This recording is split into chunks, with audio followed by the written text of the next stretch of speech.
மனுஷன் ஆண்டவரை பார்த்து கேட்டானா, வாழ்க்கையில வேதனை தாங்க முடியலையே, ஏன் என்ன படைச்சீங்கன்னு கேட்டானா. அதுக்கு ஆண்டவர் சொன்னாராம், மகனே ஏன் இப்படி கதற, காக்காவை கவனிச்சு பாருன்னு சொன்னாராம். அப்பதான் இவன் காக்காவை கவனிச்சு பார்த்தான். காக்கா விவசாயமும் பண்றது இல்ல, அறுவடையும் பண்றது இல்ல, முடமுடையா சேர்த்து வைக்கவும் இல்ல.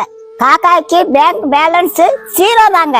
அதுக்கு பேங்க் அக்கௌண்டே கிடையாதுங்க. நம்புங்க, காக்கா போய் சொல்லாது. காக்கா யாராவது சாப்பாடு கொடுத்தா தனியா சாப்பிடாதுங்க. சித்தப்பாங்க ஓடிவாங்க, பெரியப்பாங்க ஓடிவாங்க, என் மச்சாங்க ஓடிவா, என் மாப்பிள்ளைங்க ஓடிவா, இந்த மகராச சோர்த்தராரு எல்லாரும் ஓடிவாங்க அப்படின்னு கூப்பிடும். ஒரு காக்கா செத்து போயிட்டா எல்லா காக்காவும் கூப்பாடு போட்டு ஆடும். அதுக்கு கடனும் கிடையாது, சுகர் பிரஷர் வியாதியும் கிடையாது. அது வாடகை வீட்டுல குடியிருக்காது, எல்லாம் சொந்த வீடு. இத கவனிச்சு பார்த்த மனுஷன் எப்பேற்பட்டவன்னு தெரியுமா?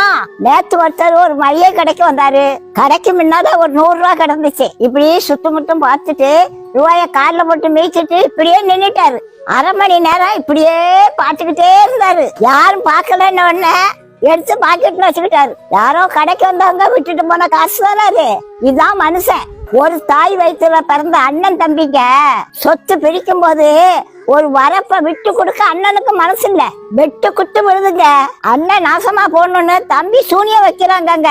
கள்ள புருஷனுக்காக தான் புருஷனுக்கும் பிள்ளைகளுக்கும் விஷம் வச்சு கொள்ளுவாங்க.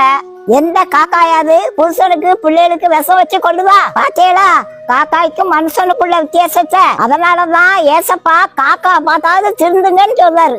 காக்கா காலையில கண் முடிச்ச உடனே கர்த்தரை பார்த்து கர்த்தரே கர்த்தரேன்னு கத்தும். அதுதான் நமக்கு கான்னு கேக்குது.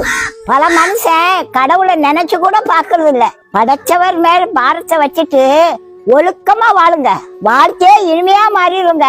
மனுஷன் வெள்ளையா இருக்கான், அவன் இருதயம் பாலும் கிணறுங்க. காக்கா கருப்புங்க, அது மனசு ரொம்ப வெள்ளைங்க.